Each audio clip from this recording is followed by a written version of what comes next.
Hoolaa leenca? Hoolonni gaggeessaa hordofu. Isaan hoomaadhaan gaggeessaa isaanii hordofu. Eessaa akka dhaqan tasuma waan beekan hin qaban. Karaa gaggeessaan isaanii irra isaan geessa irraa deemu. Isaan hin beekani bakka deemaa jiran. Qalamuu deemaa jiru ta'ee, marga nyaachuu deemaa jiru ta'ee waan beekan hin qabani. Callisanii kallattii gaggeessaan isaanii irra geessa irraa deemu. Tasuma sammuu isaaniitiin fayyadamanii bara isaanii guutuu hoogganamanii jiraatu. Waan nama ajaa'ibu immoo yeroo baay'ee isaan gaggeessota isaaniitiin manatti qalamu. Garuu isaan hordofuu dhiisuu hin danda'u turani. Hoolonni hooggantoota miti. Karaa biraa hoogganaa kan ta'e waa'ee leencaa ilaaluu qabna. Fakkeenya isaas fudhachuu qabna. Isa dura garuu gootummaan leencaaf amalli leencaa maali? Leenci siyaa'ina ofuma isaatii qaba. Leenci kallattii mataa isaatii irra deema. Kallattiin irra deemu irraa yoo qaamni biraan dhufe cinaan dura dhaabbatee ofirraa dhorka. Tasuma kallattii isaa hin jijjiiru amma bakka yaade ga'utti. Yeroo jireenya jiraatus ta'e yeroo kallattii mataa keetii irra deemtu jireenyi kee lolaaf dadhabbii qaba. Cimii jajjabaadhu. Lola jireenya keetti si mudatuuf tasuma harka hin kennin. Amma bakka yaadde geessutti tasuma kallattii kee hin jijjiirin.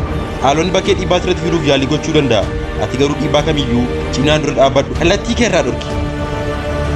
Gootummaadhaan kallattii kee irraa deemi. Yoo qaamni biraan kallattii kee irra dhaabbatee daandii si dabarsuu dide ofirraa dhorki. Si duwwaatu beeka waan gaarii siif ta'u. Si duwwaatu beeka karaa siif ta'u. Si duwwaatu beeka miira kee, cimina kee, onnee kee. Yeroo baay'ee leenci onnee isaa keessa ilaala malee waan bakkeedhaan mul'atuuf sodaa hin qabu. Of beeka leenci hammam akka ga'u, kaayyoon isaa maal akka ta'e, cimina akkamii akka qabu, sirrii mayyoo of beekuun gootummaadha. Leenci of beeka. Leenci eenyummaa isaa sirriitti amanee fudhateera. Haalli qilleensaa waan barbaade ta'uu danda'a. Tarii bokkaa, tarii immoo aduu saafaa baay'ee nama gubu ta'uu danda'a.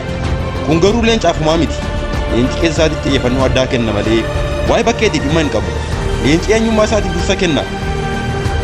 Nama haala kee hin ilaaliin eenyummaa keetiif dursa kenni.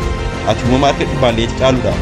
Leenci inni eenyummaa isaa hubatee garuu sammuudhaan amma namaa hin geenye jireenya keessatti hoogganaa ta'ee jiraata. Namoonni baay'een garuu sammuudhaan leencaa caalan iyyuu malee eenyummaa isaanii hubachuu irratti rakkoo waan qabaniif jireenya sodaa, jireenya dhiphinaa jiraachaa barataanii dabarsu. Ati garuu ni sammuu cimaa qabdu akkuma sammuu cimaa qabaachuu kee beektu. Eenyummaa kee hubadhu.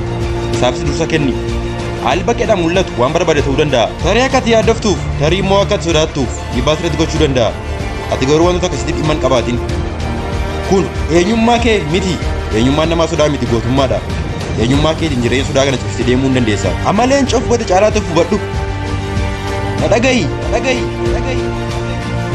Ati of hoogganuu duwwaadhaaf miti. Biyya lafaa kan hoogganuudhaaf humna qabda. Hoogganii jiraadhu. Ati jireenya kee kallattii kamiin hoogganuuf dandeettii ibsamuu hin dandeenye qabda.